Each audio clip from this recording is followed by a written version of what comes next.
Hello, bull runners. Welcome to today's YouTube live session. Another beautiful Thursday that we have today. As always, looking forward to these events as they give us the opportunity to really learn more about our industry, learn about the markets, and learn about our ecosystems. So welcome all of you that were able to make it to today's session. Always excited, always looking forward to these sessions today. And as the title already gave it away, today's topic will be the impact of stablecoins. Today, we're going to dive deep into stablecoins and really understand them, as stablecoins play a major role in our ecosystem. For one, we are paired with a stablecoin, and also our staking platform issues USDC distributions as well, which is a stablecoin as well.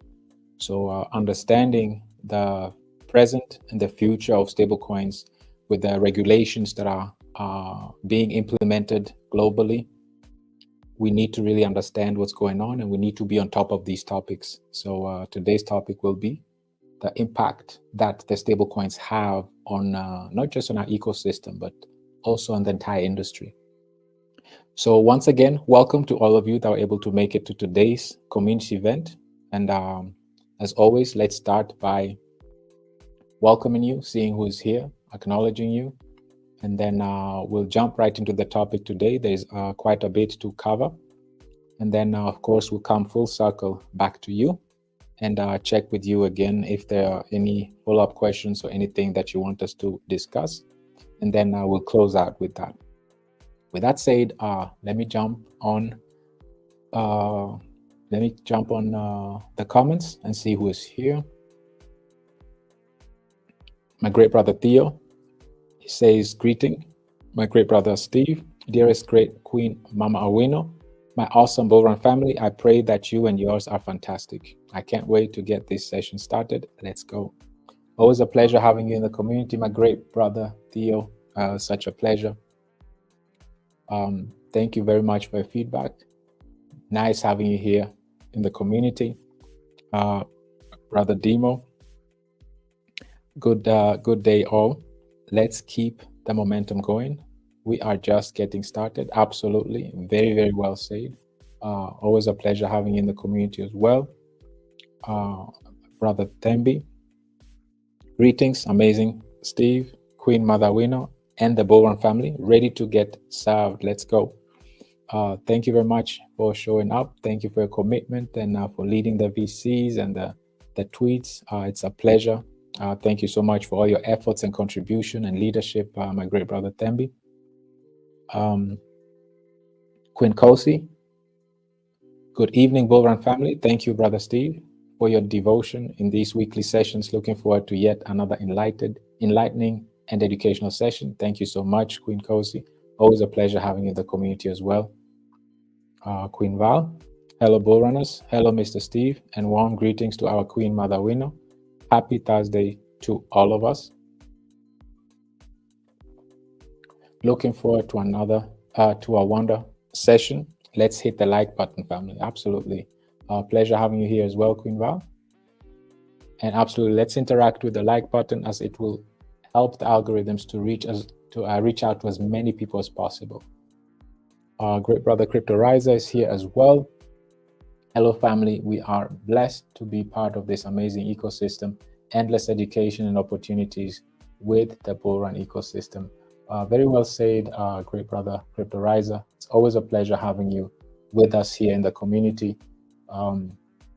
We also appreciate all your inputs, your efforts that you put in on a consistent basis.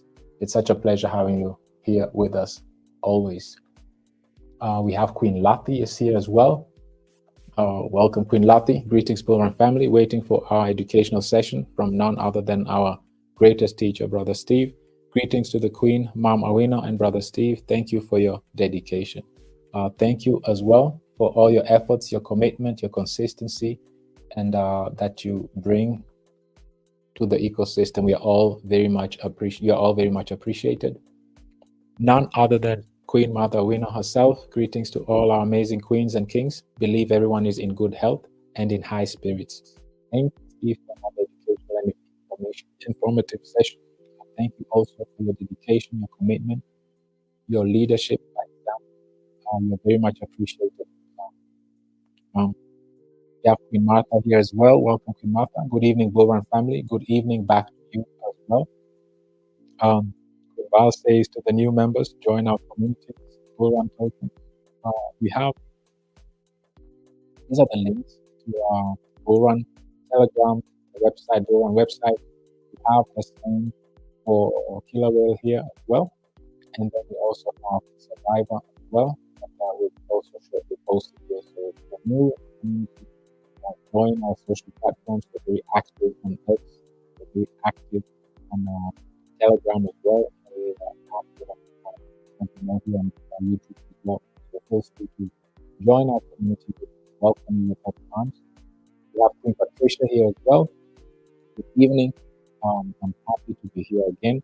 Thank you again, Steve, for your commitment. Again, stay blessed as always. Thank you very much for your warm words. May you and yours be protected and stay blessed as well. We appreciate you for being part of this community and for all the efforts that you put in. You're very much appreciated.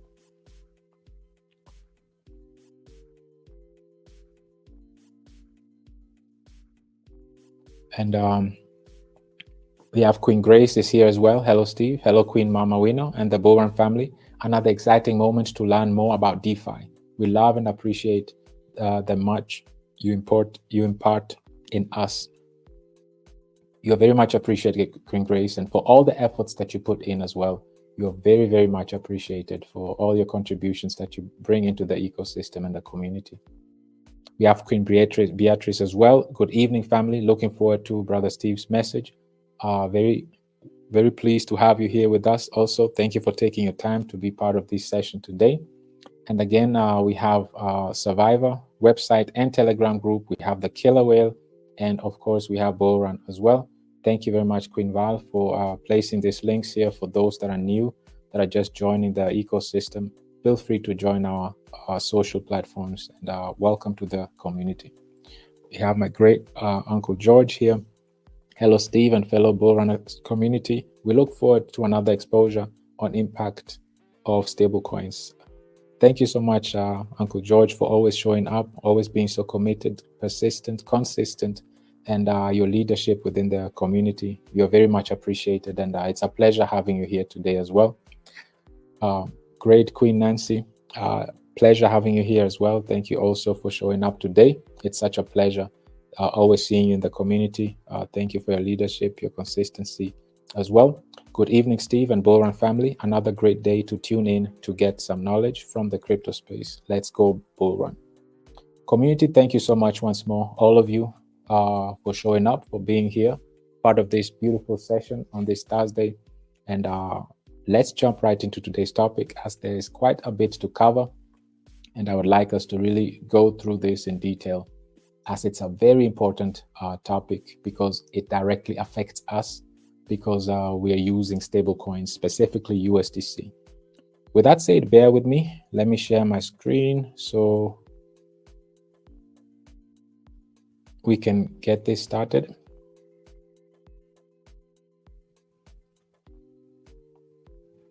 And as always, we always like to start with the market, just briefly touch on what the market looks like. It's really flat right now, 0.3% in 24 hours. So it's really sideways. We're sitting at close to 2.4 trillion in market cap. Bitcoin was previously low. It went all the way to 63, but I see it's coming back up again. So there's really nothing monumental happening right now on the market. But what's important here is also we see the fear and greed index is back to 60, which is actually neutral. So the market is really still in a limbo. A lot is about to come. You know, there's still a lot after the halving. Now there's still a lot ahead of us, and specifically to really kickstart the bull run, we'll need the liquidity, and the liquidity won't come unless, or rather until, the interest rates start to be cut. Other nations such as Switzerland, we saw South America, they also already started cutting the interest rates. The central banks have. And this brings extra pressure, of course, on other nations. Europe is also gearing up to start cutting rates as well. And the US, we are expecting at least 2 interest rates cuts this year alone. So this is how we're going to move forward. And this will be the last straw that we need to really, so that liquidity can enter the market, and then we can really blow up the top and get involved in this bull cycle.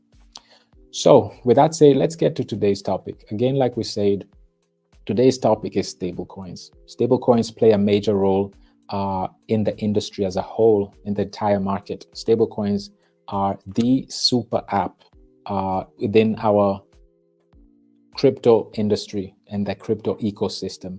Nothing goes past stablecoins, and the importance also is, of course, to on-ramp and off-ramp, meaning that if you're new into the crypto space and you want to get hold of cryptocurrencies, you usually use your local currency to buy a stablecoin, be it USDT is the most used, and then you use your USDT, your stablecoin, your USDC or your USDC to purchase either Ethereum if you want to, trade on Ethereum blockchain.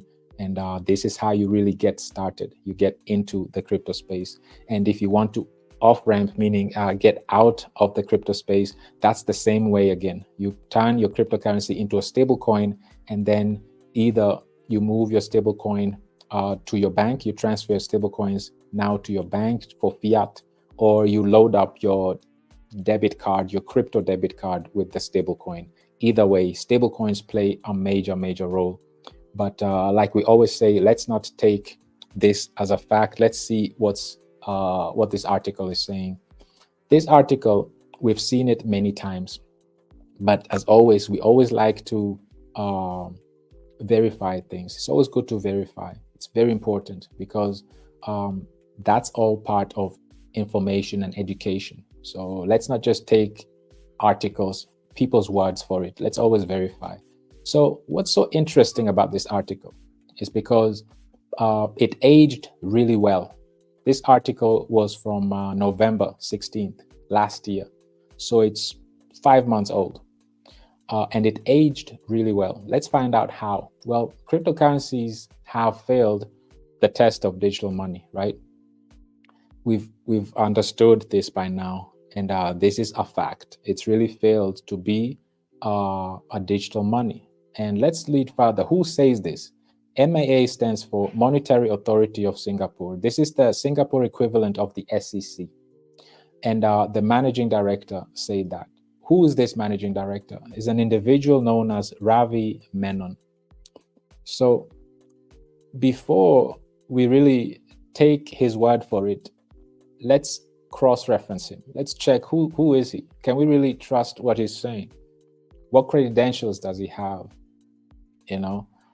So let's check this. Let's check him out. So if you Google this individual, you'll find out that, like, if you Google his name, this is what you see. Eventually, Ravi, he's a Singapore economist who served as a managing director for the Monetary Authority of Singapore. Okay, so first thing that caught my attention is he's part of the World Economic Forum. So he's part of the elite of the elites. He sits at the table with decision makers once a year in Davos, Switzerland. So, okay, he knows what he's talking about. He's amongst the elite. But let's still look deeper into this individual. Okay, so he's a Harvard University alumni. And yes, he worked at the Monetary Authority of Singapore. He had different positions. He started as a deputy secretary. And as we see now, he went to become a member of the board of different departments, housing and development, of research and research foundation, of civil services and college. And then eventually, he is now, he even went to become a chairman of the Banking and Finance Board. And now he's also, like we said here, a member of the board of he's the managing director now of the Monetary Authority of Singapore. And if we look down here, he received even a medal, a service medal Okay, what is this? Of course, we had to Google it. We had to, what does that mean? What medal is it? And received a gold medal at that. Okay. It was a gold medal.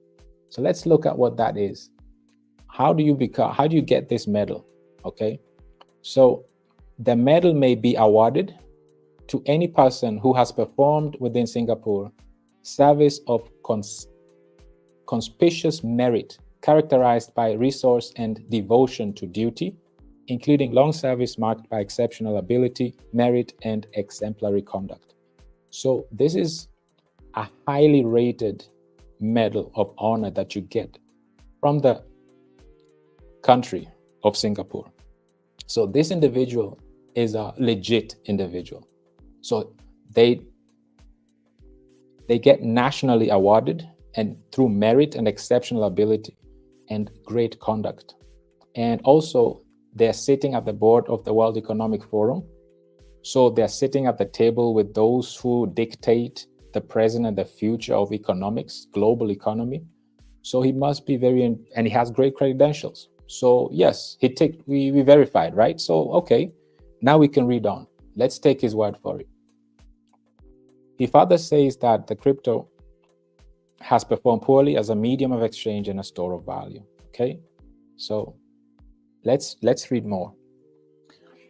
What is he saying? He's saying that stablecoins, right? Stablecoins, not crypto, will be part of the financial ecosystem in the future. He said this 5 months ago. So, and he's the managing director, like we said, of the Central Bank of Singapore, right? Let's read some more. His opinion is that cryptocurrencies have failed the test of digital money because they have performed poorly as a medium of exchange and a store of value. Okay, but how does that reflect it? How does that show? Well, their prices are subject to sharp speculative swings, and many investors in cryptocurrencies have suffered significant losses. Okay, so these are his reasonings. Okay, so he's claiming that stablecoins and not cryptocurrencies will be part of the financial ecosystem in the future. Let's verify this. Okay, first of all, to really understand this, I just want us to touch on a few things. Let's understand what really is stablecoin, what is its purpose. And let's just read these two items here. Okay, what are stablecoins? So stablecoins are a type of cryptocurrency that seeks to maintain a stable value by pegging their market value to an external reference, right? This reference could be a fiat currency like US dollar, or a commodity such as gold or another financial instrument. Now, the primary goal of a stablecoin is to provide an alternative to the high volatility of popular cryptocurrencies like Bitcoin, which can make these digital assets less suitable for common transactions. So it's an alternative to high volatility, right? And this was his argument. His argument is that the prices are subject to sharp speculative swings, right? So stable coins actually address this. They are an alternative to stop the volatility and bring stability, okay? So if we want to understand why stablecoins are so important, they play a crucial role in the cryptocurrency ecosystem, like we said, due to their stability. So stability is key. And the way you maintain stability, that we'll understand shortly, is through liquidity. And we'll understand this deeper as we move forward during this session. So keep this in mind, due to its stability. So cryptocurrencies like Bitcoin and Ethereum offer numerous benefits, such as not requiring trust in an intermediary institution to send payments anywhere and to anyone. However, their prices are unpredictable and can fluctuate widely, making them challenging for everyday use. This is where stablecoin comes in now. So stablecoins aim to tackle these price fluctuations by tying the value of the cryptocurrency to more stable assets, usually fiat currencies, right? This stability aims to maintain their value over time and encourages their adoption in regular transactions. So just like we discussed at the beginning, this is why stablecoins play such a major role. Whether you are starting new into the crypto space, your first purchase will be usually a stablecoin, and then you go from there. And even if you want to exit out of cryptocurrency and get your funds into your bank account or load up your debit card, your crypto debit card, you always end up switching back to stablecoins. So whether you're entering the space or exiting the space, you use stablecoin as the reference point. And due to their stability and their liquidity, this is the reason why. So now that we have that in mind, let's move forward. In general, we are experiencing something that is really hitting all-time highs. Like the number of stablecoin holders is closing in on 100 million, right? So this is a good thing because this just shows the demand of individuals that are about to enter the space. Usually, if the market is too wild, or if you see how it's neutral right now, right? Fear and greed index. So a lot of people are parking their funds into stablecoins, right? And just less than 2 weeks ago, Tether just hit 100 billion in market cap. Now it's at 110. So it already grew by 10% in less than 2 weeks. It's growing extremely fast, and it will grow even faster.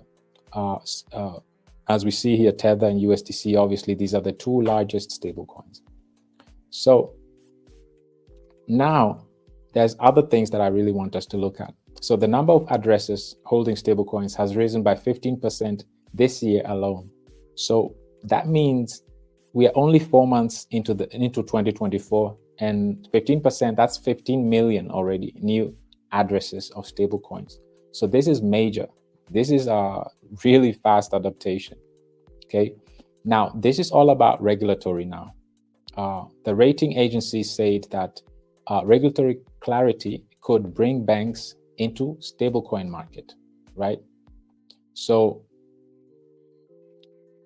there, as we speak, there was and we'll go through that. We'll go through that. So keep this in mind. Banks now will be able to interact and transact with stablecoins. Let's keep this in mind. Another thing I want us to look at here is that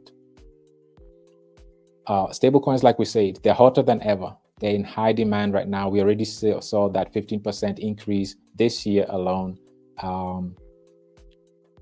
And another thing I want us to look at is that, okay, Tether, okay, they're the largest, they're the industry leaders, and they have over 110 billion in market cap, right? And they account for 80% of total stablecoin addresses. So they are single-handedly just dominating the industry. Okay, they're the giants in the industry. They're dominating. One thing with USDT is they are not US regulated. They're not a US institution, right? So the US has no jurisdiction on them. And this is how it's being played.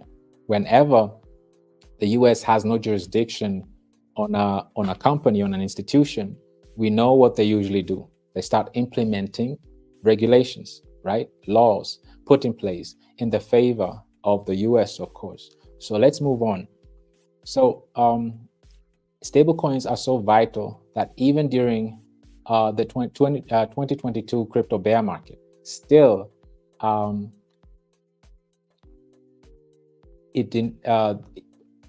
investor demand was still boosted, and they were still demanding the US dollar. So even during bear markets, that's especially when individuals are now cashing out or want to exit the space, their stablecoin demand is still high. So it's not just during the bull market, but even during the bear market. So something interesting that I also want to look at here is that you see there's 26 new, this is a record high of transfer addresses. Active stablecoin addresses rose by 26 million. And these addresses, 77% of those addresses were based on these two blockchains alone, Tron and Binance. And these addresses are largely represented by what? By retail investors. So this just proves what we discussed in our last session. Remember how we always talked about how retailers play a major role in an economy. And you can see it here as well. The ones that use stablecoins the most are retailers. They're retail investors. They cover 77% of those addresses are representing retail investors, okay? So another thing that I want to highlight here is that Ethereum, which is the world's largest smart contract blockchain, of course, if it comes to volume, they and Solana count for the giant share of the transfer volume due to their large decentralized finance ecosystem. So this is why we always say Ethereum, even though it might not be the cheapest blockchain, but it is definitely one that has not been lagging. It has no downtime. It hasn't stopped running, and it's the most liquid. And it's not just the largest smart contract blockchain, but it's also the most liquid. It has the most liquidity on the blockchain, and the most applications on the blockchain. And this is what makes it really, really unique. And it's always being worked on, always being updated. And this is good because the next updates will involve the lowering prices, faster transactions, cheaper transactions. So all that is still in the works and will come. So what I want us to highlight also are the use cases of a stablecoin, okay? Stablecoins can be used for cross-border payments like remittances, internal fund transfers, okay? Or liquidity management. And this is what our ecosystem is all about, okay? For liquidity management. We are all about liquidity. And this is why we're also using the stablecoins. That's what we use our stablecoins for in our ecosystem. But obviously stablecoins have different purposes, right? Depending on your jurisdiction, where you're from. And an example here is if you're in a high inflation nation like Zimbabwe or Nigeria, stablecoins have been adopted as alternative means of payment, remittances, and stores of value. So stablecoins are considered store of values. If you don't put the inflation, price in the inflation, why do you think stablecoins are considered stores of value? Keep that question in mind. It's because of its deep liquidity, right? Let's verify that.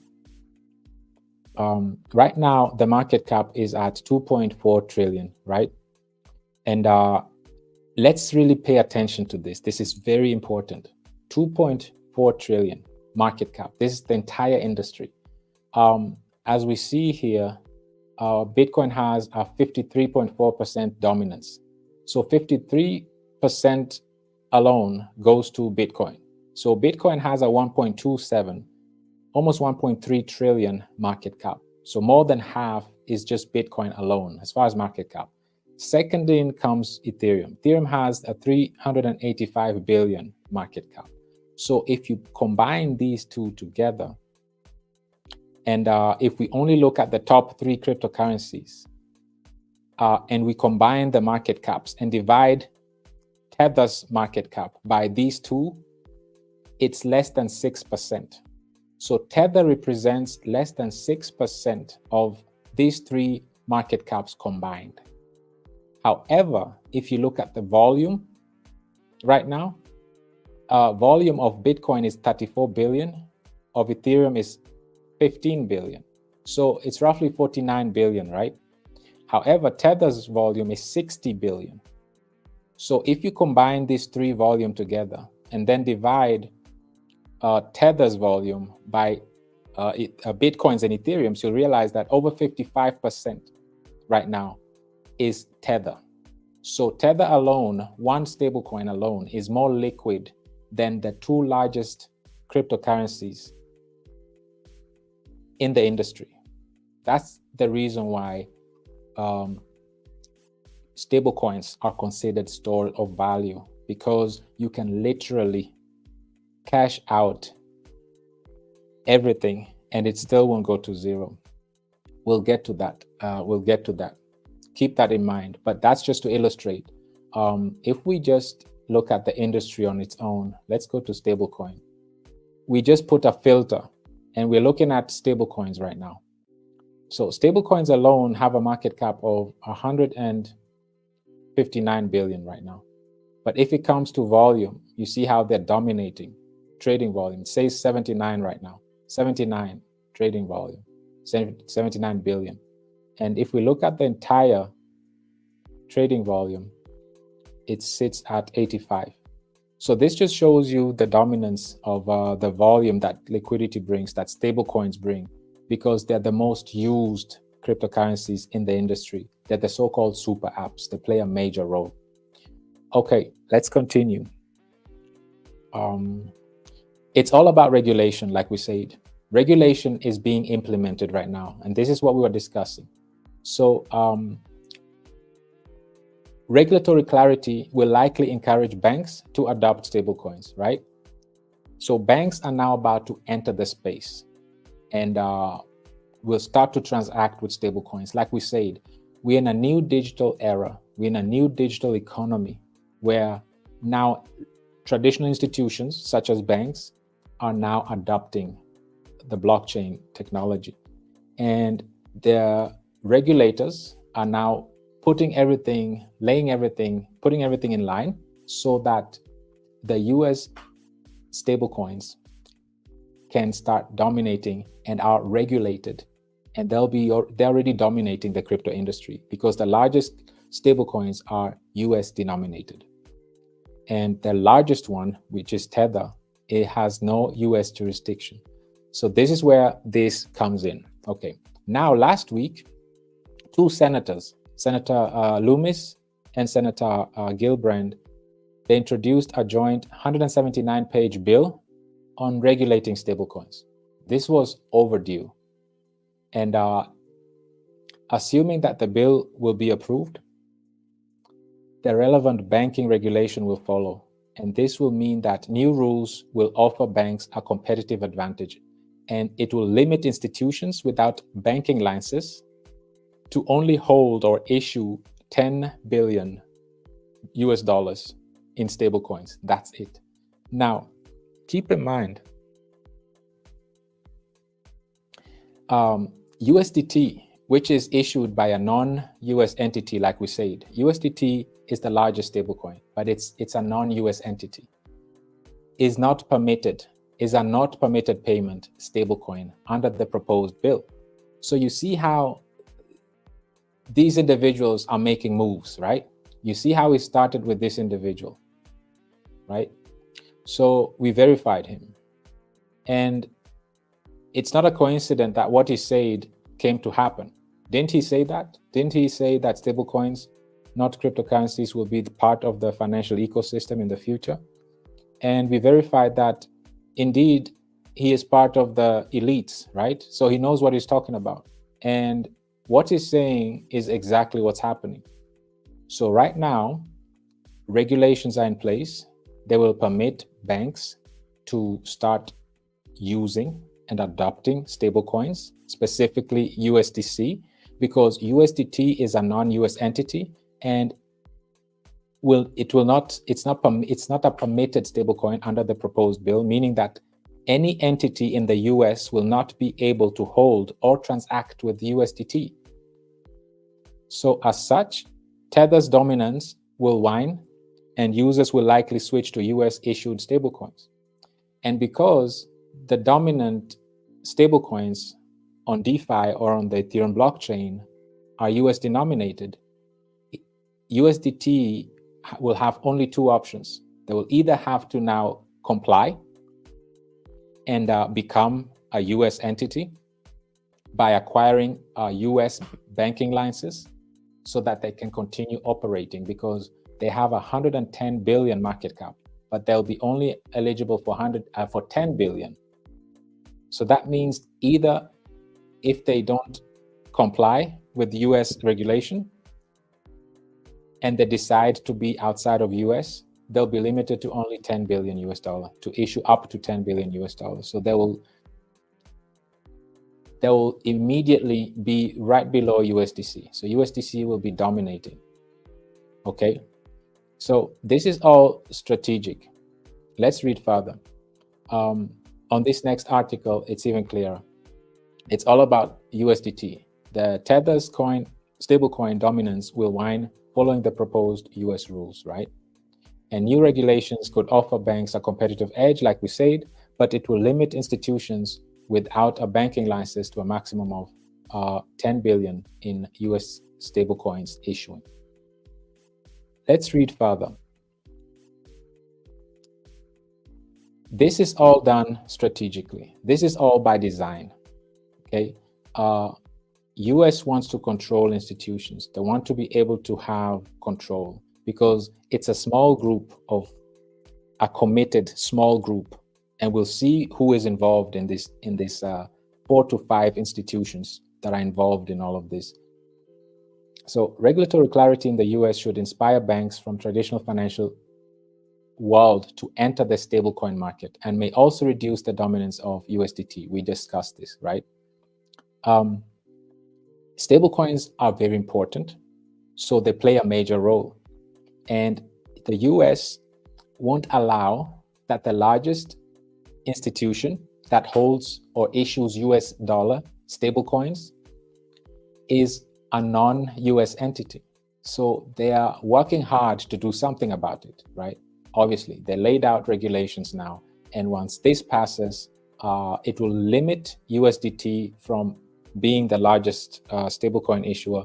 And unless they comply and acquire a US banking license, they won't be able to operate. What effect will that have? Okay, what effect will that have? Because USDT, like we said, it has a market cap of 110 billion right now. And it's the third largest cryptocurrency in the space right now. So what does this mean? If we look at DeFi Llama, first of all, Ethereum is considered US, right?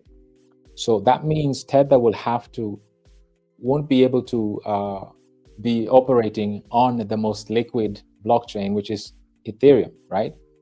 Aave is US. So Aave is a lending platform. On this lending platform, USDT won't be allowed to operate, right? If they don't have a banking license. That means that only USDC will be dominating in Aave. Uniswap is US, right? So unless Tether decides to acquire a banking license from the US, there won't be no US Tether on Uniswap either. So you see how the regulators are starting to really tightening the screws, and they really want to have bring clarity to stablecoins. They want to regulate it closely, and they want to only have US entities that issue US dollars. And non-entities will have to come to the US and acquire or apply for a banking license. This is how it works. So it will have a major effect on USDT because they won't be on lending platforms on Ethereum. They won't be on Uniswap, which is a liquidity provider.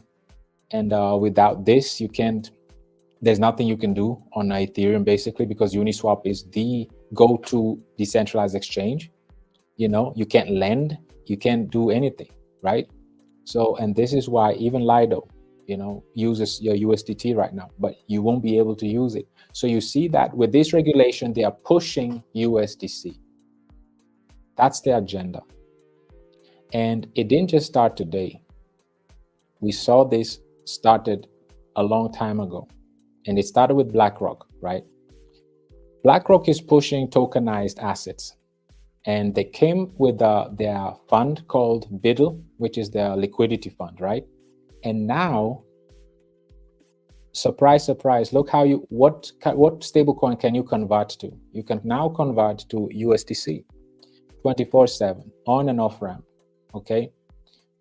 This just shows you the agenda that is being pushed out there. USDC is supposed to be the single-handedly the dominant stablecoin in the entire crypto space. And this is the agenda. Let's not believe what I'm saying. Let's verify, right?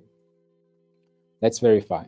So Circle, the issuer of USDC, announced a new smart contract functionality that allows holders of the BlackRock USD institutional digital liquidity fund to transfer their shares to Circle for USDC.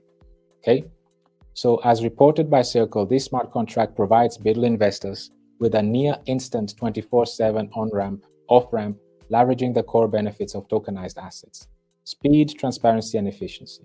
Okay, so all these talk about tokenizing assets, real world assets. We looked at this. We saw gold alone is a 16 trillion market cap.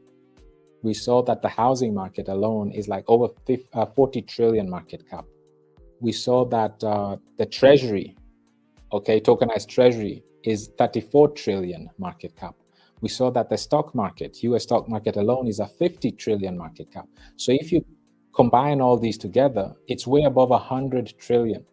And all of these tokenized real world assets, guess what? They'll be paired with USDC. So you see how regulators are pushing USDC to be the face of stablecoins, and they're screwing down, they're tightening the screws on regulations, and want to bring down Tether unless they comply and become a they come to US jurisdiction and apply for a banking license in the US. So this is what's going on. USDC enables investors to move out of tokenized assets at speed, lowering costs and removing friction. This fund, liquidity fund, is primarily developed just to provide liquidity for all these tokenized real world assets that we're about to experience on the Ethereum blockchain. So he further goes and says, we are thrilled to provide this functionality to BULLRUN investors and deliver the core benefit of blockchain transactions via USDC availability to investors. Okay. So interesting thing now, let's look at who is involved in this. Like, who are the major players that are behind this infrastructure that is being built? So BlackRock Fund, okay, officially named BlackRock USDT Institutional Digital Liquidity Fund, it represents a significant array of world's largest asset manager, right? So BlackRock, as we know, is the largest asset manager in the space, and they are pushing real world assets. They are pushing tokenizing everything, and the agenda is to make USDC the dominant stablecoin. So, and look who they're in partnership with. It's Coinbase, right? So Coinbase is in partnership with BlackRock, and they're using USDC, right? And the initial fund was 100 million in USDC stablecoin. That was the initial investment that they put in. And also, once again, they are using other institutions, right? Such as Anchorage Digital Bank, BitGo, Fireblocks, and of course, like we said, Coinbase. So within the first week alone, 240 million within the first week were flooded into this new fund. Now you might ask yourself, what has USDC to do with Coinbase, right? This is what they have in common. For those who still don't know, Coinbase and Circle, together, they're in partnership. They launched USDC. So Coinbase is a co-founding member of the USDC stablecoin. So all these are institutions that are working hand in hand, right? They're working together. So here you see that BlackRock is in partnership with Coinbase, right? Like we saw here. This is BlackRock's fund, right? BlackRock's fund, BULLRUN, they're in partnership with Coinbase, like we saw here. They have in partnership with Coinbase.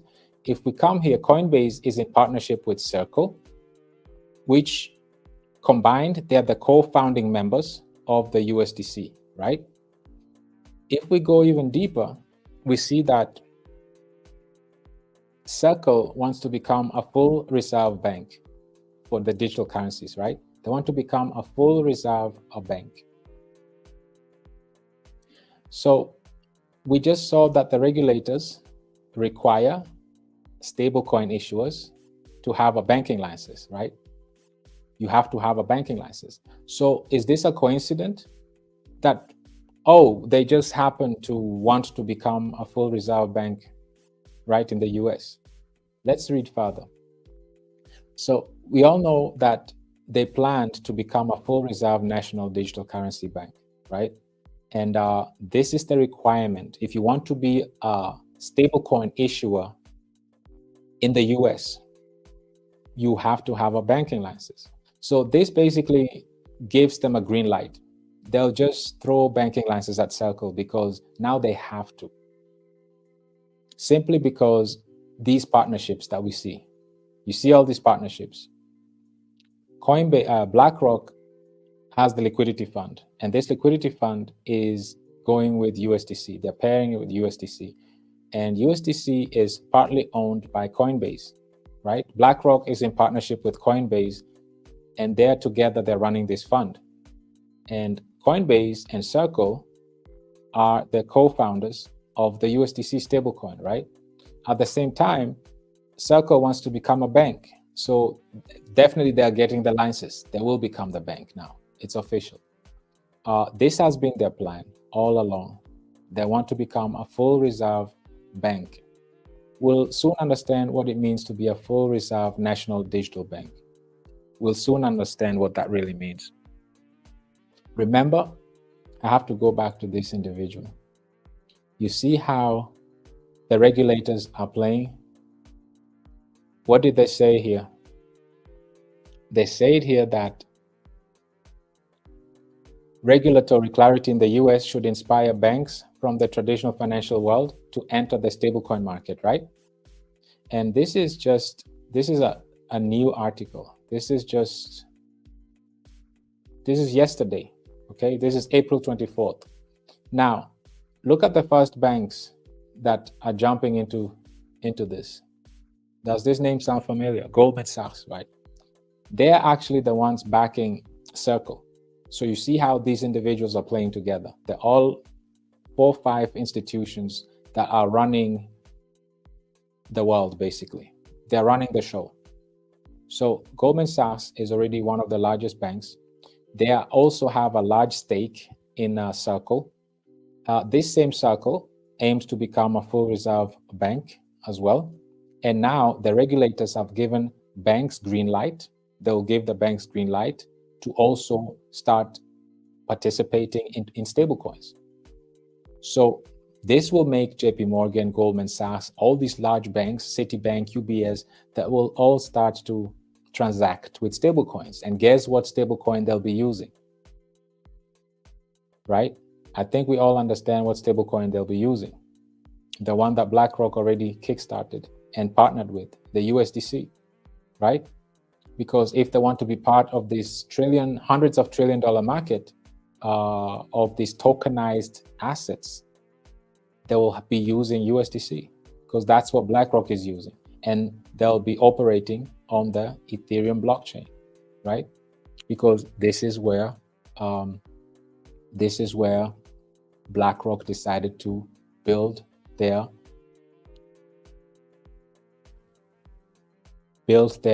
fund, liquidity fund on, okay, deploy their liquidity fund on. So there's something I really want us to highlight here, okay?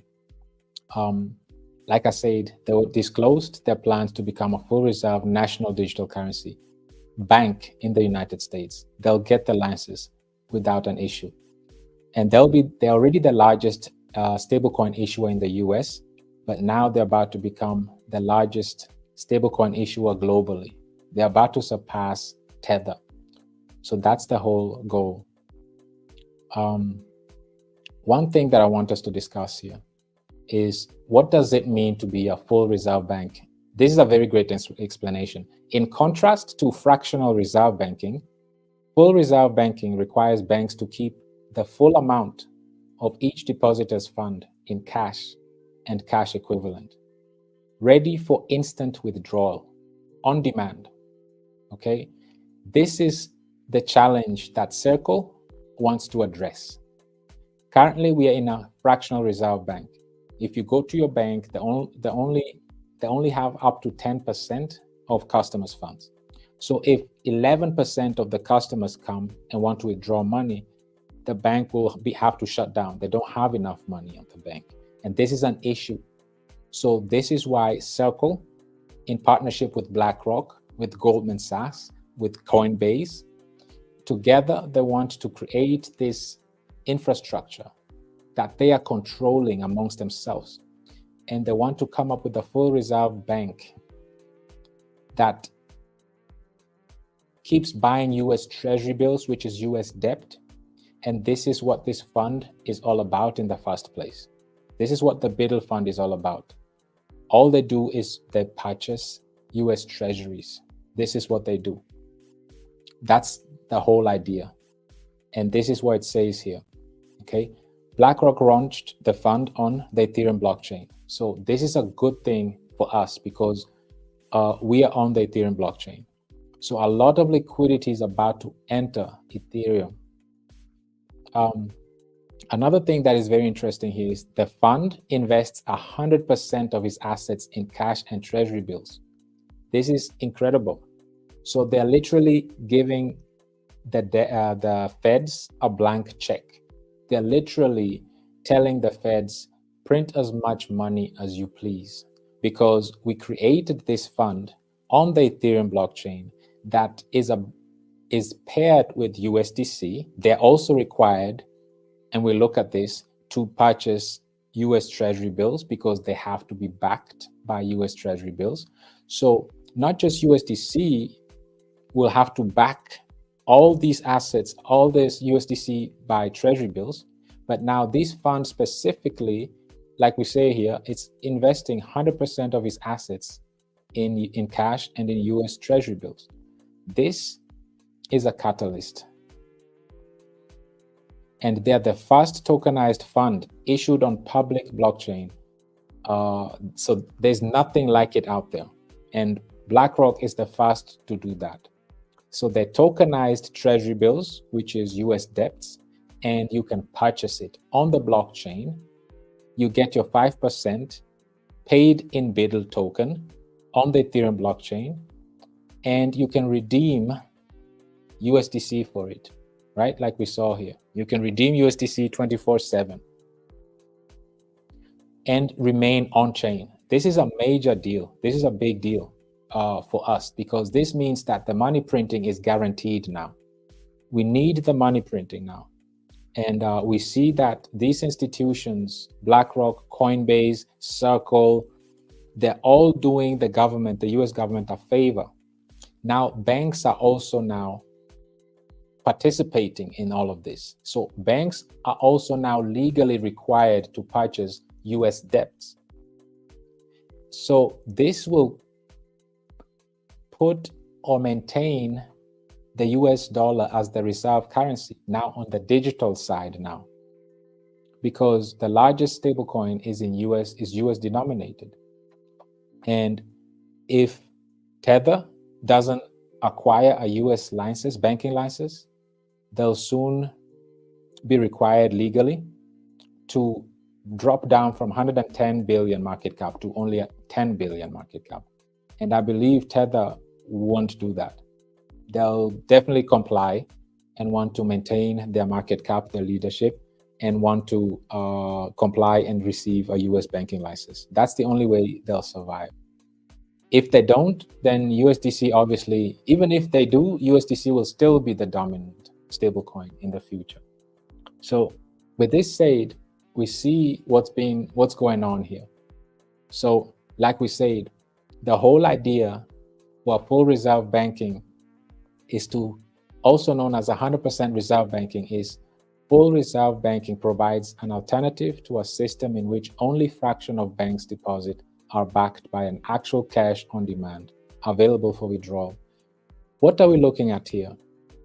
The issue in the crypto space and in the real world is that people cannot withdraw their funds, their full funds, all of their funds. They can't because of a liquidity crisis. And to be a full reserve bank, that means you will be buying a lot of US debts because you have to back it with the US Treasury, like US Treasury bills, which is US debt. This in turn gives the feds a green light to start printing money, basically unlimited. They'll be printing unlimited amount of money, and it's fine because we have Circle, which wants to become a full reserve bank. That means they'll have to buy a lot of US debts. They have the BlackRock's fund, which will be the largest fund on the Ethereum blockchain, which already you can convert those USDC for, those shares of BULLRUN for USDC. So that means that both this fund and USDC will be busy purchasing US debt, and this in turn will give the green light to the Feds to start printing trillions of dollars and flood the economy with it. And like we say, the cryptocurrency is the largest, is the most profitable asset class, right? It beats out treasury bills, it beats out real estate, gold, stock market. So all that liquidity, guess what? It will come not just to crypto, but it will actually come to it will come onto the Ethereum blockchain, right? Because they're using this fund as a liquidity fund to provide liquidity to all these real world assets, tokenized assets, and everything will come to the Ethereum blockchain. And this will flood us with liquidity. And that's exactly the goal. That's what we want. So this is a great catalyst for us. And on top of that, it puts USDC on the spotlight. And because we are not just paired with USDC, but our staking distribution is in USDC, this will also bring a lot of highlight. It will put us on the limelight as well. So now we have an asset, BRL token, that you can stake and you receive USDC in turn. It will make our ecosystem very attractive, right? If we move further, we saw that they want to become a full reserve bank. Now we know what a full reserve bank means. That means that they have 100% of funds at the bank, and anybody can go and withdraw without any issues. And that's the challenge that they're solving, the liquidity challenge. And this is the same reason why stablecoins are being used, because stablecoins, just like the reserve bank, are backed 100% by cash and cash equivalent, right? And this is why the individual was saying that for the future of the financial ecosystem in the future, stablecoins will play a major role. And he was saying that other cryptocurrencies, they failed to be digital money because exactly this, because they're not liquid. They don't have the liquidity like stablecoins do. They're backed. And same with the banks. This is why Circle wants to become a bank, because there is no full reserve banking system. There is none.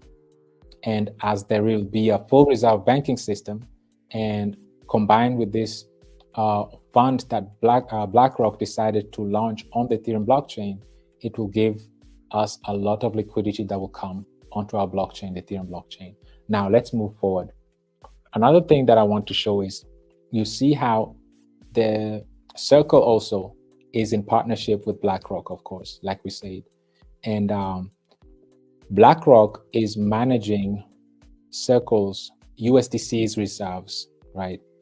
And these reserves are 20% in cash and 80% in these treasury bills, right? And also what's happening is that the Circle's reserve fund is only available to Circle, obviously. It's just their funds alone. And BlackRock, Circle's reserve fund is registered, of course, by the government. It's a regulated fund and is managed by BlackRock, like we saw, right? And the portfolio consists only of cash and treasuries. That's it, like we just said. It's only cash and debt, US debt. And these are the reserves for Circle. These are the reserves that back USDC. So as USDC is growing in market cap and will become the largest stablecoin, guess what? The more treasury bills they have to buy. And the more treasury bills is being bought, that means the more money the Feds can print. So this is why we can anticipate that this time it will be a multi-year bull cycle, because keep in mind, all these hundreds of trillions won't come all at once. It will take years for all that to hit the blockchain, right? So all these gives us time to update the speed, be able to accommodate all these new liquidity that is about to enter the space, all these new individuals that are entering the crypto space. It won't happen overnight, but this means that we'll experience a multi-year bull cycle of a lot of liquidity entering the space year by year as the adaptation keeps kicking in. With these new regulations, now we don't have only banks that are entering, but now we have stable coin issuers required to have banking licenses, and they're also now required to purchase US debts directly. So large banks such as Goldman Sachs, JP Morgan, they'll be able to participate. UBS, Citibank, all of them, they'll be buying US debt. BlackRock and other asset managers, they're required to buy US debts as well. And now we have the stablecoin, obviously USDC, they have to buy debts as well. So, and all these assets, all these tokenized assets, they'll be backed by BlackRock's fund, like we saw here. And this fund is 100% investing in what? Cash and debts. So this is an amazing scenario for all of us, simply because they're on the Ethereum blockchain. Hundreds of trillions is about to enter the space. They are investing 100% in debt, US debts. And the larger this fund, liquidity fund gets, the more debt they have to buy. And the larger USDC becomes, the more debt USDC stablecoin issuers have to buy. This is in turn good for us because the Feds, meaning that the Feds will keep printing money to assist the economy to really start running, because we will need all that liquidity to accommodate all these new assets that are being onboarded. So it will be a multi-year bull cycle. This is great for us. So now that we've seen this, even the CEO of Coinbase says that USDC will become the de facto central bank digital currency, meaning that it will be the dominant stablecoin, not just in the US, but also globally. As US Circle is already in Europe, they've partnered with many European countries already. Circle already has licenses of different of MiCA, which is in Europe. And the good thing with that license, you just need to have it acquired from one European nation, and it's good for the rest of Europe. Coinbase as well, they are all over Europe as well. They already acquired licenses. And like we saw here, Coinbase, in partnership with Circle, they are the co-founding members of the USDC stablecoin. So Coinbase is the largest US exchange. They're using USDC. Circle is the issuer. They want to become the bank, right? The reserve bank. They're using Circle, obviously. The largest asset manager in the world, guess what? They're using stablecoin USDC. So we see what's happening here, right? Large banks, like we just saw. We saw large banks here. And what are they doing? What are these large banks? One of them is right here, Goldman Sachs, right? And the other one is JP Morgan. What are they doing? Regulators have given the green light, are about to give green light for them also to start interacting with stablecoins. Guess what stablecoin they're going to use? USDC as well. So this is a good look for us. And this is an amazing milestone for us. And this just means that USDC will be in high demand. The Ethereum blockchain is about to be flooded with lots of liquidity. And because we are on there, it's all the rising tide will rise all other boats as well. Now, one thing we really need to understand here now that we've discussed all of this, right? We are looking forward to tens of trillions, hundreds of trillions in tokenized assets. And the largest fund and the first and only fund so far is nowhere else than on the Ethereum blockchain, right? And this fund, like we said, is 100% investing in treasury bills, in debts, right? That's their goal.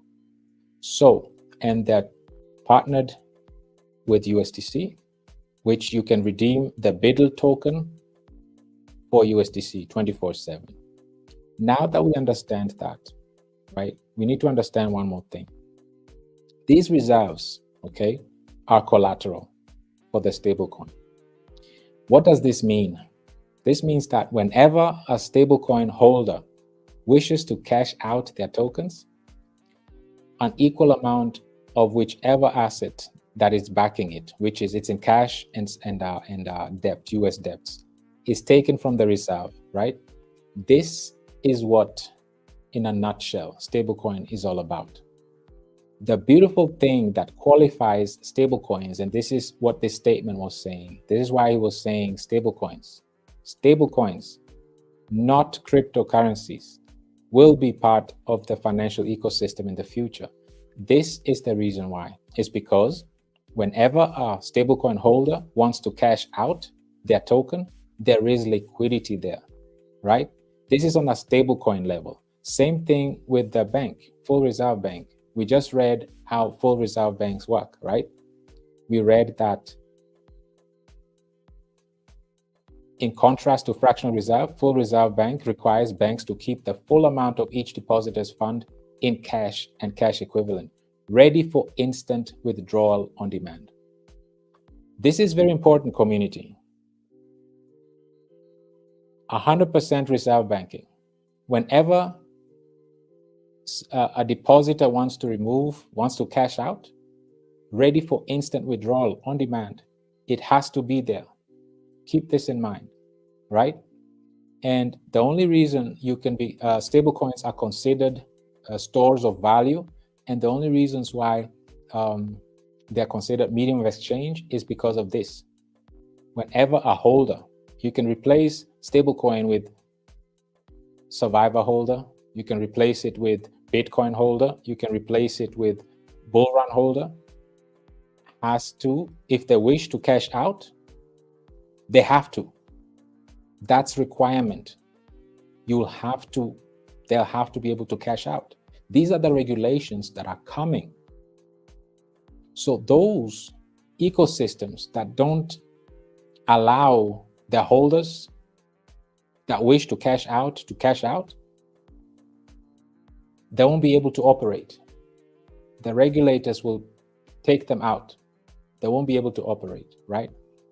Now that we have this understanding, we have to zoom in now and showcase why we so much emphasize on this. This is why we emphasize so much on liquidity, on retaining liquidity. It's because regulation is here. Tether is about to become a full reserve bank, okay? It's a given. They'll receive the banking license. They're a full reserve bank. BlackRock already has a tokenized fund, liquidity fund, that is also backed 100% by US Treasury bills and cash, which can be withdrawn 24/7 by the with USDC, okay? And we have Circle, which also their assets are being managed by BlackRock, okay, like we see here, partnership with BlackRock. And they also have 20% in cash, 80% in short-term US Treasuries. So this is where the regulators are heading towards. You have to be able to, it's all about consumer protection, community protection. What are you doing? What are you implementing to ensure that whenever people want to cash out, their holders want to cash out, depositors want to cash out, what are you doing to ensure that they can cash out? And this is where we'll shine, because this is what we're all about. We're all about retaining liquidity. We didn't have to wait for the regulators to come up with these regulations. We already had it in place back in 2022, November. And it's not just by taxes alone, as we know. We also have the 10% like we always talk about. So we are retaining liquidity in 3 different levels. This is the smart contract level, right? This is a smart contract. This happens automatically. With every buy and sell, 3% of the tax go towards acquiring liquidity, right? This is on a smart contract level. This is on a protocol level. 10% is staked. 10% of the reserves is staked on our staking platform. And this is they're receiving USDC, right? And this USDC is being used to add more liquidity into the ecosystem. And this is on a protocol level. And now we also have the boosters as well, right? And these NFT boosters, the revenue we receive is also goes, 100% of it goes towards adding to liquidity as well. So now we counted 3, right? The booster is 1, the 10% reserve is 2, and then we have on the smart contract level, the third one is on the smart contract level. But we have a fourth one. The fourth one is us, the bulldozer, the community. We as a community can also do what this 10% is doing. But now we can do it on a community level also. So you see how we've implemented many ways to acquire liquidity on a smart contract level, on a protocol level, on a staking level, like on through NFT boosters, and then also on a community level as well. So we covered all bases to ensure that we have sustained liquidity. Why? Because the regulations are coming in. Once this goes through and there's a full reserve banking, and we see how there's already a liquidity fund that is also backed 100%, and regulation of stablecoins are in, and stablecoins are already the most liquid and they're required to be backed 100%. And you see how the individual here that is within that we identified him here, he's part of the World Economic Forum. So he's just the spokesperson and is basically saying that stablecoins will play a major role simply because they are liquid and they are stable. How do you become liquid and stable? We've been discussing for 1 hour now. It's because you're backed by liquidity, right? And this is what we're doing here. This is what we've been doing here, is acquiring liquidity on different levels, not just the smart contract level. We have also the protocol level, and then through the NFTs, of course, as well. And then, of course, also as a community. So we are making sure that we have different mechanisms in place to acquire liquidity, because these regulations are about to hit home. And once they hit home, they'll start cracking down on ecosystems. And we won't have to worry about that because we already have multiple mechanisms in place to retain liquidity. Why is liquidity so important? This is why it's important. Whenever you can replace stablecoin with a Bitcoin holder, an Ethereum holder, a dog with hat holder, a BULLRUN holder, a survivor holder, killer whale holder. When they wish to cash out, it has to be there. You have to have liquidity there. That's the regulation. And this is why stablecoins and not cryptocurrencies will be part of a financial ecosystem in the future. So if we want to be part of a financial ecosystem of the future, we need to have an ecosystem in place, mechanisms in place, tokenomics in place, strategies in place that acquire liquidity, not just in one way, but in multiple ways, to ensure that we have a flywheel effect that is positive, that one thing leads to another, and that once this engine starts running, it won't be stopped, because we are not just on a smart contract level acquiring liquidity, but also we are acquiring liquidity on a protocol level, meaning that we have our protocol is retaining and acquiring liquidity as well. Meanwhile, the staking platform that is being used by these boosters and the revenue also is adding to the liquidity. And then, of course, finally, we as a community, we can also decide to compound and use our distributions, USDC distributions, to add liquidity and volume into our own ecosystem. So we have a very strategic, calculated, platform that is developed for the long term, that is addressing the regulatory requirements that are about to hit us as a platform, as an ecosystem, and we will be able to back the requirements that are needed, that whenever a holder wishes to cash out their tokens, they should be able to have liquidity to cash out.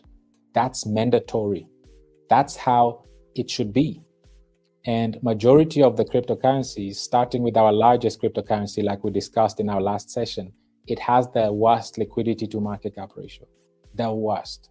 This is why ETFs had to be put in place, because ETFs are more liquid than the original. Like we saw, ETFs have over 70 billion in liquidity.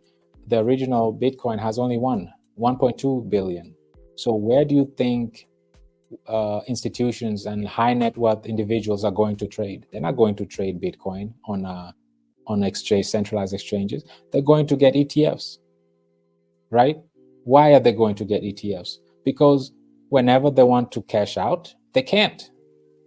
They just can't. There is not enough liquidity.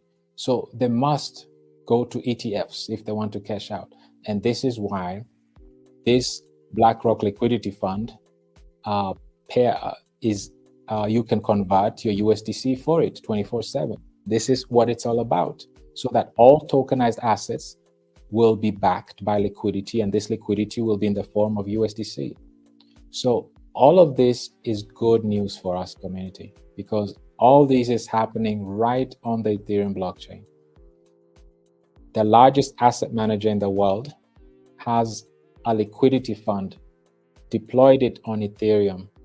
The largest stablecoin issuer, which is run, co-founded, and co-operated by Coinbase and Circle, they're the owners of USDC.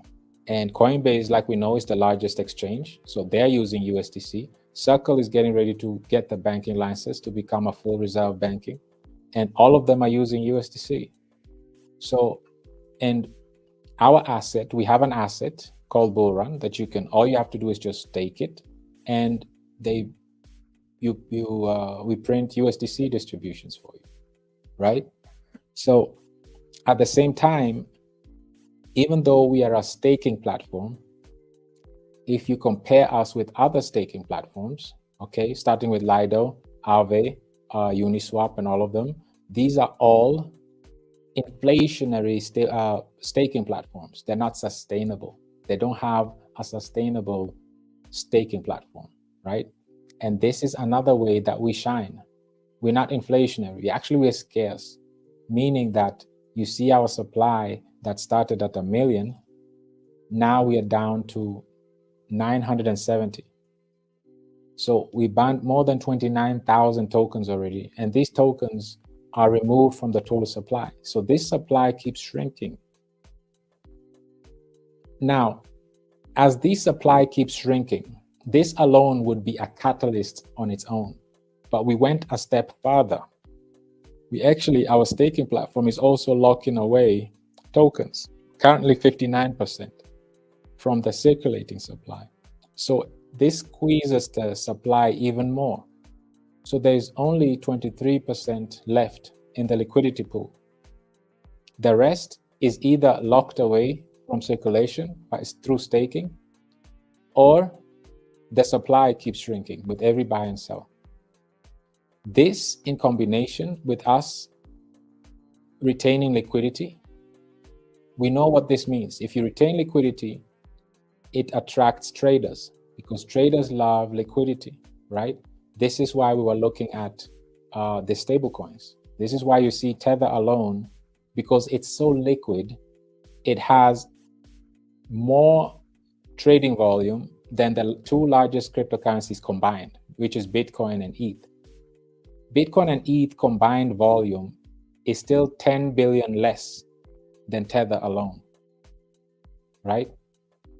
And this just shows you what type of volume USDC is about to have, because all tokenized assets that will come through BlackRock, Fidelity, ARK Invest, and all other all other issuers will come through USDC. And this will put USDC on the spotlight.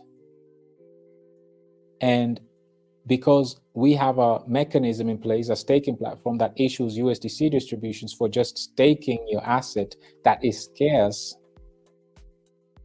now we are addressing two things at once. Now, we are not just a medium of exchange, because the stability and the ability for the holders, okay, to be able, if they wish to cash out, they'll be able to cash out.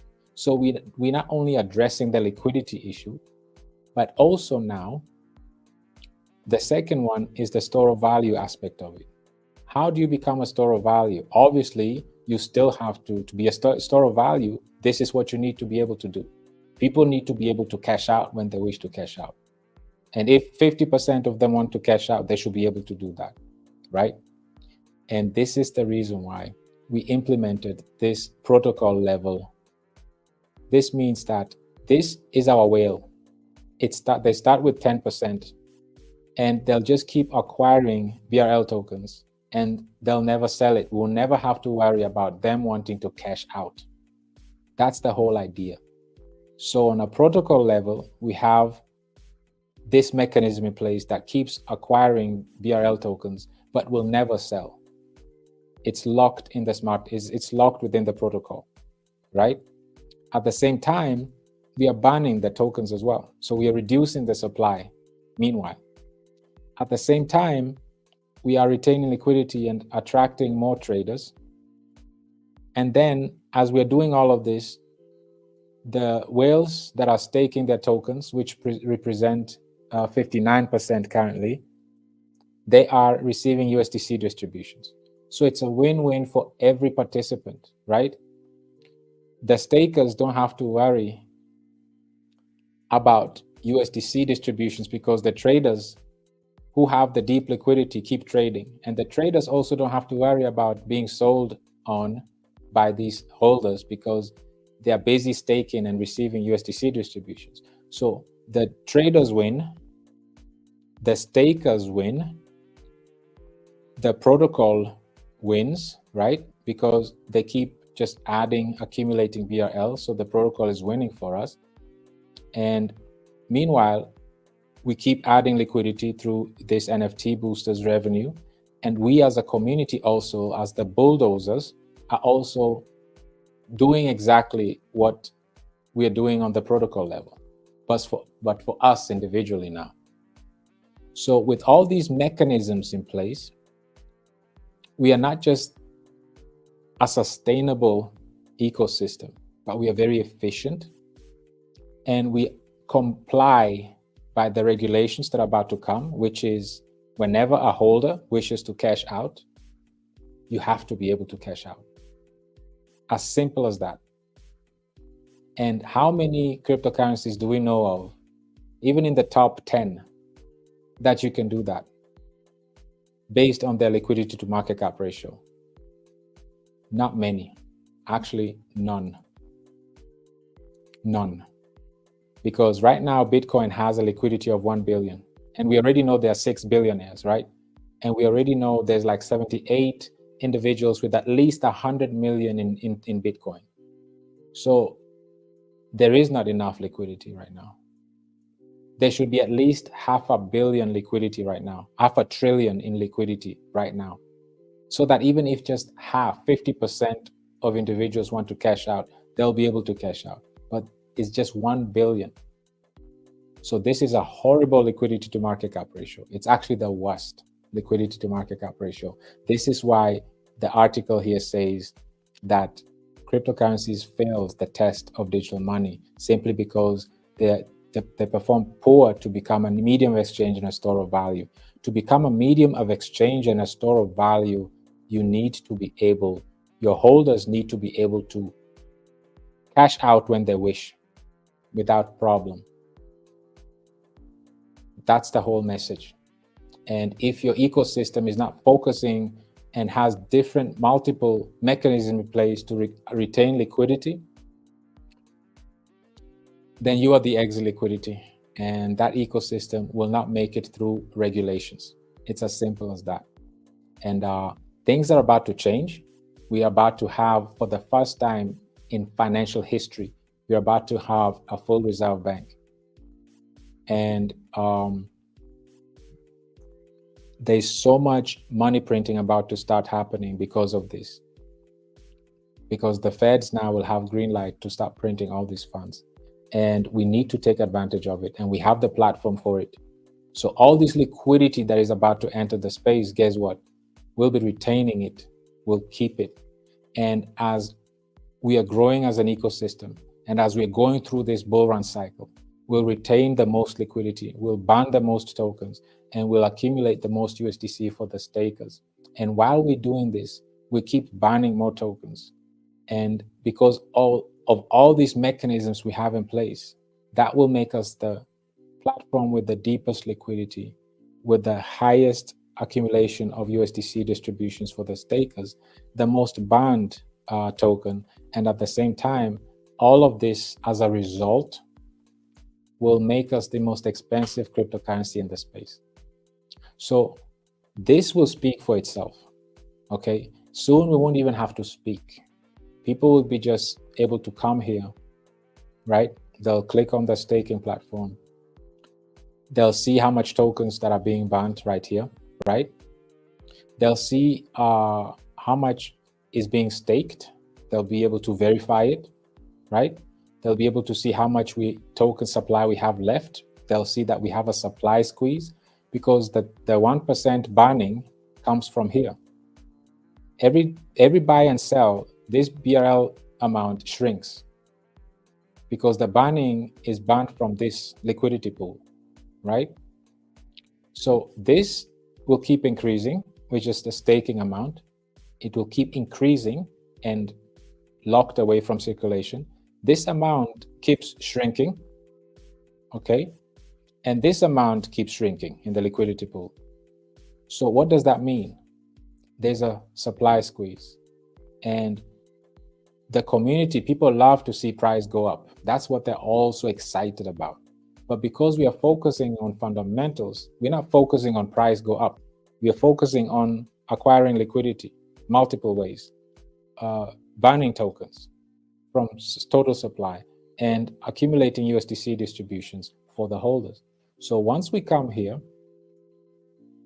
right, and we verify our staking platform, and we realize that, oh, indeed, the USDC distributions are in the millions, right? Because due to the healthy volume, we can verify and see how much USDC is being accumulated. And with high liquidity comes high volume. And with high volume comes a lot of USDC that will be accumulating. So eventually we'll have millions. Right now it's just 1,100. As we go through the bull cycle, and as we have consistent high volume and liquidity, soon we'll be having millions here in USDC for stakers. And this will attract even more people. And it will be a flywheel effect now, because as more people are entering the community, that means more liquidity is being retained. More liquidity attracts even more traders.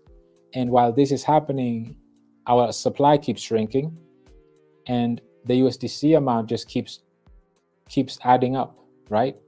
And before you know it, we are known in the industry for giving out the #1 stablecoin in the space.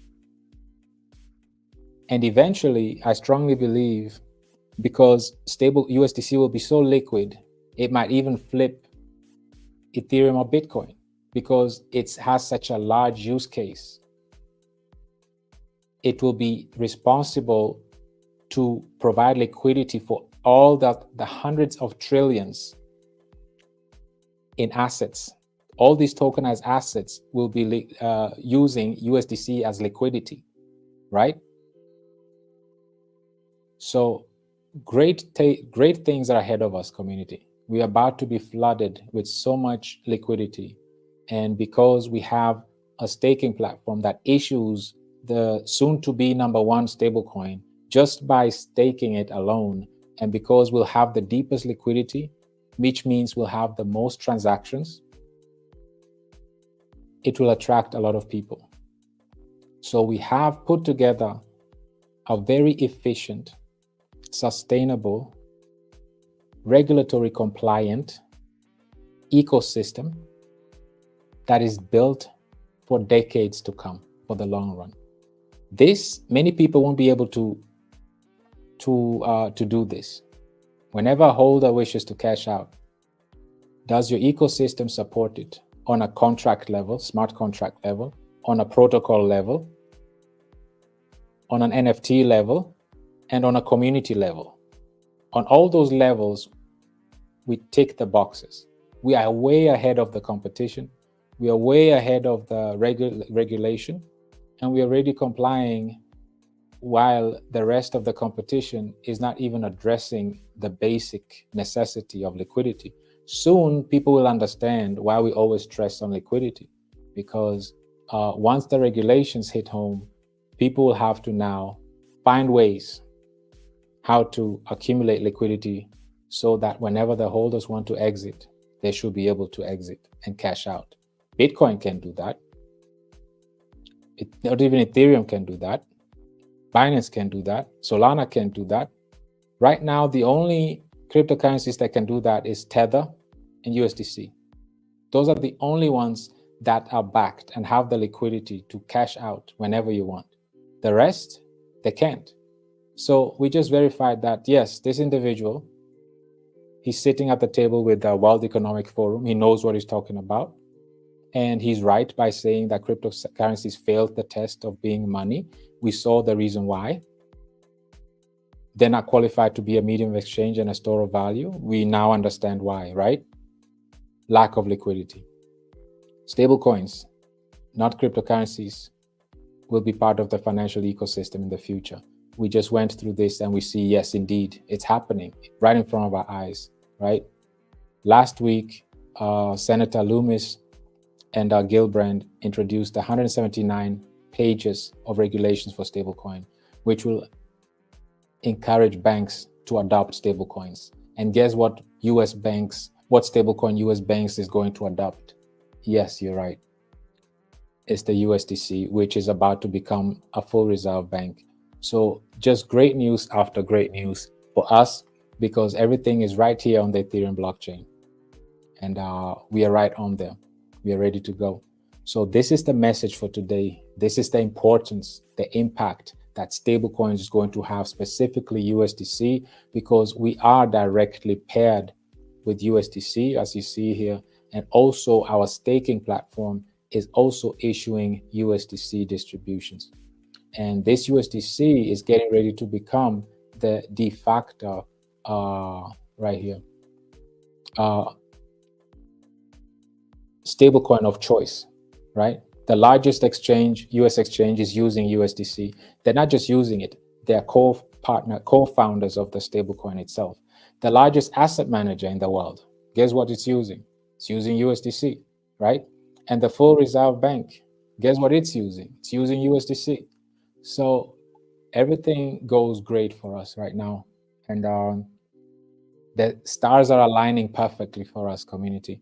And we can really look forward to an amazing bull cycle that we're about to experience. So it was very important for us to really highlight and show the importance of liquidity retention. The future of stablecoins, it's bright, it looks great for us. And all these assets, tokenized assets, they're about to enter the space, and they'll be backed by US Treasury bills, and you'll be able to convert them for USDC, meaning that USDC will keep buying all these US debts, right? As we see here, that's all they'll keep doing. They'll keep buying. 80% is in treasuries and 20% is in cash. So this is the reserve that not just Circle, USDC, but also BlackRock. We also saw that they are also investing 100% in cash and treasury bills, right? So this is good news for us. This is amazing news for us, community. And this is the message for today.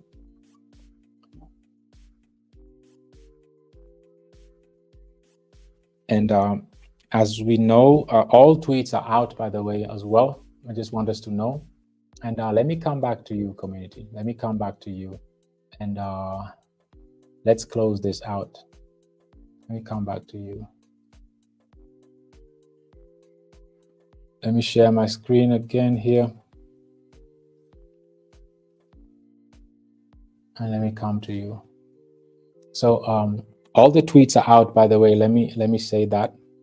Thank you so much for all those that put out the tweets.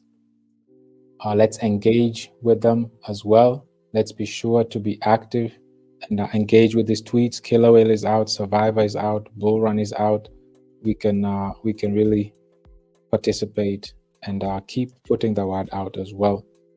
It's very, very important for us to always ensure that we engage with these, as these are very important for us to participate and engage with these tweets, as we've been doing great with them.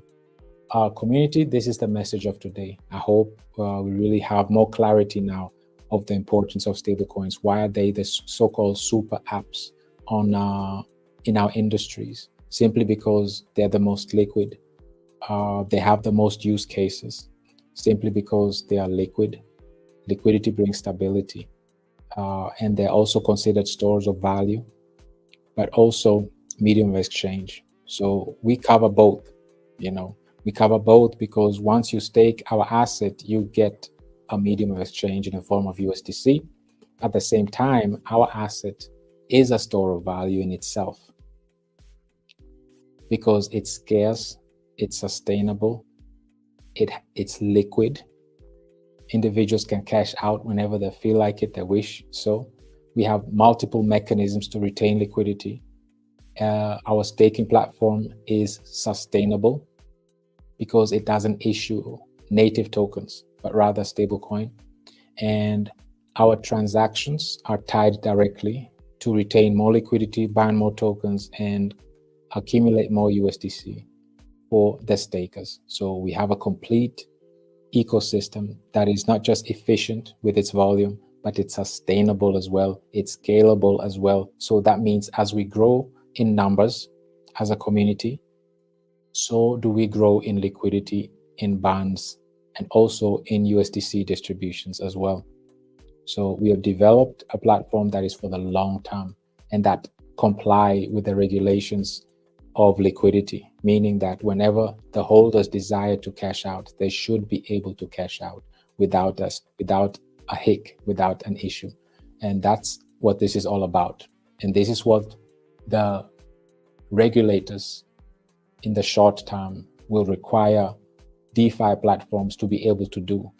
Now ask yourself, how many DeFi platforms will be able to do that? And this is why we say, if you do something right from day one, you won't have to try to fix the plane while it's already in the air flying. It's impossible. You'll have to crash land it and start from scratch. And this is what sets us apart from the rest, because we did it right from day one. And we have everything lined up for us. All we need now is liquidity to start being flooded in the ecosystem, in the community, in the economy. And then now we're good to go. We can take off from there. So that's it, community. I want to thank all of you for participating today. Let me check with you if there are any feedbacks here, anything coming from you. We have Queen Dumi here. Good evening, BRL fam. So happy to be here tonight. Pleasure having you here, Queen Dumi, as well. It's always a pleasure seeing you in the community. We have Queen Margaret here as well.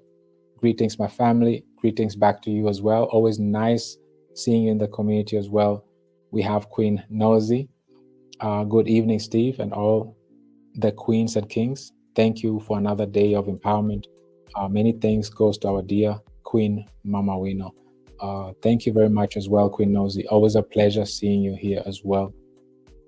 And we have my brother Glenn here as well. Thank you, brother Steve, for another amazing YouTube live event, continuing to inform us on what's to come and how BRL and the ecosystem is within the guidelines of what's to come as far as regulation. Very well said, Brother Glenn. And this is how it should be, because we tend to often be so carried away with tokens and crypto, and we tend to forget the core value of the blockchain technology. It's all about empowering. It's to empower the retailers. It's to empower the 99%, and to enable the 99% to have collateral that is liquid, and to have access to these distributions. And this is the only way we can play, not just play, but win the game. We already find ourselves in a rigged financial system. So why not use the opportunity efficiently and use this new technology that is the digital economy for the good and the benefit of the community? And this is what it's all about. So well said, Brother Glenn. It's very true. We have to comply. We have to think ahead. We have to work in the best interest of the community, because this is the only way we have the opportunity, using this blockchain technology, to develop something that finally benefits the community, the retailers, the 99%. Because outside of the blockchain community, it's a rigged financial system that works against us. So instead of having to worry about having compounded debt enslaving us, now we can look forward to compounding liquidity, right, and collateral, and enabling and empowering the community to be able to participate in compounding collateral and liquidity. So if you have your collateral that is liquid and you have your USDC distributions, you are set. And you can play the game that the 1% plays. And this is what this ecosystem is all about. We have Queen Dumi here saying, thank you, Steve, for another amazing session. Always lots to learn and so appreciated. Thank you as well, Queen Dumi. It's such a pleasure having you in the community. And thank you for participating and showing up as well here tonight. With that said, community, I want to thank all of you for showing up in a great number today. And I hope this message really hit home, and that we were informed and educated today, and most importantly, inspired. So let's stay motivated as we are. Let's keep doing what we've been doing. We're on the right track. All the stars are aligning perfectly for us. We have Bitcoin halving is behind us. The interest rates cuts are about to start as well. Based on history, usually we should really see the cycle starting end of the year, as the interest rates cuts are coming, as the regulators are lobbying these politicians that are putting laws in the favor of crypto. And as long as BlackRock is in favor of Ethereum, in favor of the blockchain technology, we're in great shape. And everything is aligning perfectly for us. So again, thank you very much, everyone, for showing up. I see my great brother Theo here. Thank you, great brother, for yet another phenomenal session. And thank you for always helping us see all the pieces of the puzzle and how it all comes together, so we can all prepare and act accordingly. Beautifully said, great brother Theo. And this is what it's all about. It's not a one-woman show. It's not a one-man show. It's a community show. It takes all of us. We all should be able to participate. And the only way we can participate and act accordingly, like you rightly said, is if we're all on the same page. How we become on the same page? Through information and education, right? So this is why we do these sessions, so that we're all on the same page and we really understand what's coming, where we are, and how the industry works, and the challenges that we are addressing. And this is how we'll appreciate our ecosystem. With this said, community, I want to wish everyone a wonderful, wonderful rest of their evening, day, morning, week, and looking forward to see you again tomorrow, latest on Saturday, when we have our VC. My great brother Abdullah here as well. He says, warm greetings to you all. Warm greetings back to you also, brother Abdullah. Nice to see you in the community as well. So with this said, I wish you all a wonderful rest of your week. Looking forward to see you tomorrow or latest on Saturday. Thank you for retweeting and commenting on these tweets as well. Also, let's ensure that we hit the like button, we comment on this on this live stream here today, and also engage with it on Twitter so that it can reach as many people as possible. With that said, community, thank you very much for showing up, for being here consistently. Let's keep the momentum going. Let's keep the enthusiasm going. And as we do this, we bring more awareness to us, we empower ourselves, we inform and educate ourselves, and we inspire ourselves as well.